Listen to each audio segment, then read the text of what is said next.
Hey David, what's going on? It's Rob Cesternino and Brian from Rob as a Podcast. Disappointed to see you go out in the elimination last night. How tough was that to go up against your buddy Enzo in the elimination? Um, it wasn't tough going up against them. At the end of the day, there can only be one winner. It sucked that the things that led to that moment, right? We're so close to the end. We got four BB people out of the last 12. You know what I mean? Between Alyssa, myself, Angela, and Enzo. I was just disappointed that, mind you, the show alliances might have been dissipating a little bit, but to get so close to the end and you join Team Survivor, it just really showed me how great the Survivor players were sticking together. You're talking about freaking Ben, Tyson, and Sarah. Despite their differences, finding a way to come together and find an agreement to do something. And I think that's very powerful. And we saw what happened just on this last night, what it led to. And we'll see what happens next week. Yeah, we saw Angela and Alyssa really form that bond with the Survivor men. So it seemed like you were very caught by surprise when they were going to turn on you. How aware were you with how close they had gotten in the last few weeks, especially since the game kind of changed over the last couple of weeks? I knew Alyssa was highly upset that Derek went home. Angela and Alyssa were upset. And I had a very strategic reason to send them home. Shannon had her hamstring, and the algorithm showed that we can get repartnered. And I explained that to them, yet they still were like, Alyssa was like, that's a bridge burned. And Angela was like, I don't agree with that decision. So at that point, I was like, I'm on the outside. Like, there's no way you agree with my decision unless I'm on the outside. You guys want to manipulate me. So it still hurt because it was Enzo and we were so close. And they don't show this, but we were just on a boat that past Saturday and going down, in Argentina, and we're having this experience. We take this picture, together, me, Angela, Enzo, and it's a personal moment, but we're like, wow, Tyler, from B-Bay is going to love this because he's got Team Freeze and his fiance all together, and we're this close to a final. So it was just, when I think about that moment and then how the game played out, I was just kind of hurt by it. How big of a disadvantage was it for you to be in that first pairing with Tyson to go first on the truck, where everybody then was able to watch you and see like a better way to use the pegs? A huge disadvantage. We were the test dummies. We saw it. I think this is one of the first challenges they show in the order of how people went. And going first, we didn't know where to place the pegs. At this point, Tyson was still kind of established as a beast, but I don't think he did any better than I did. I mean, we don't really get to see the final results, but whatever. And yeah, if that wasn't the case, I don't think I'll be talking to you right now. So it seemed like the way the show presented it, Angela went last and kind of cracked the code of how to, place the pegs. Did she really go last? Like, did anyone else get close to doing as well as she did with how she manipulated the pegs? Desi was the closest, but she went against Angela. Ben and Dom got pretty far. At this point, we didn't think anybody would finish it. When Angela did it, we were just like, wow, huge. So, David, at this point in the game, other than Enzo, who else in the house were you close with? I was close with Danny. I wanted Danny to get his money to get a chance to run in the final. Purely, representation. I just wanted to make sure USA had a diverse representation on a global scale. And Danny was just a good dude. Leo, I was pretty tight with Leo too. As someone who was an underdog on my first season and had a chance to come back, and on All-Stars, I was a pure underdog, not having at least amount of experience on Big Brother. Leo, at various moments, I felt like he was taking an underdog role, and I'm just like, no, you're not going to be isolated in this corner. You're going to be a part of something.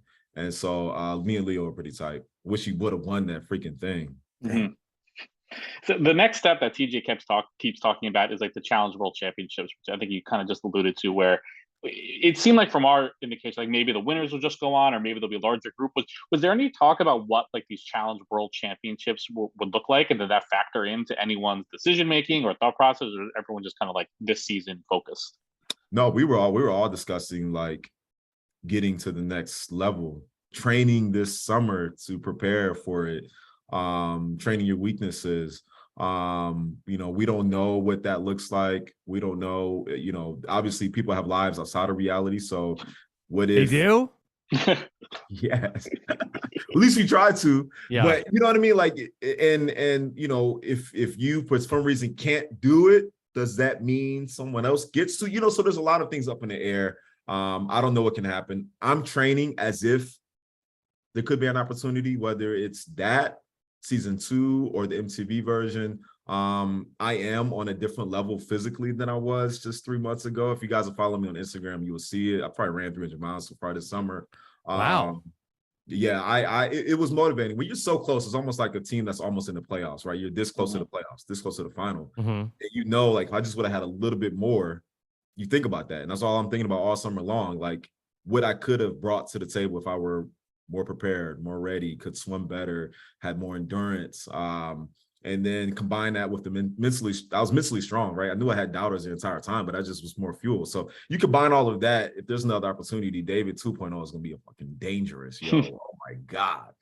I want to see me, because I really, and at the same time, when I see people like weak this and all of this shit, and David, choosing to survive, all of that to me is more fuel. And I really don't care about people's feelings anymore. I'm not going to be as nice. Like this is a game to win money. And I didn't win that money, and I'm over here like trying to be nice to people. Nah, fuck that. Like, if I get a chance to play this shit again, like I am gonna remember what happened this season, and I won't be so kind. Anyways. All right, this is very interesting. So, yeah, you are gearing up for potentially another run at the challenge. Yes. What about strategically? How would you approach things differently? How would I approach things differently? I would be less socially reserved to start the season. I have a little bit of social anxiety from my first time doing Big Brother that is still there, being socially outgoing, and then I'm out, right? And so now I'm like, reserved, like don't let all these feelings out. I think next time I will just be my authentic self from day one, similar to how I am in this interview with you. And I think that would make a difference. People get a sense to know the true me. And then second, win early, be more prepared. Like, I think we saw it with Tyson. After winning, 3 out of the first 4 or 3 out of the first 5, he didn't do anything so far. But when you win early on, you create olive branches, create deals. Your social game takes more. It takes on a bigger hold, because now you have these alliances formed.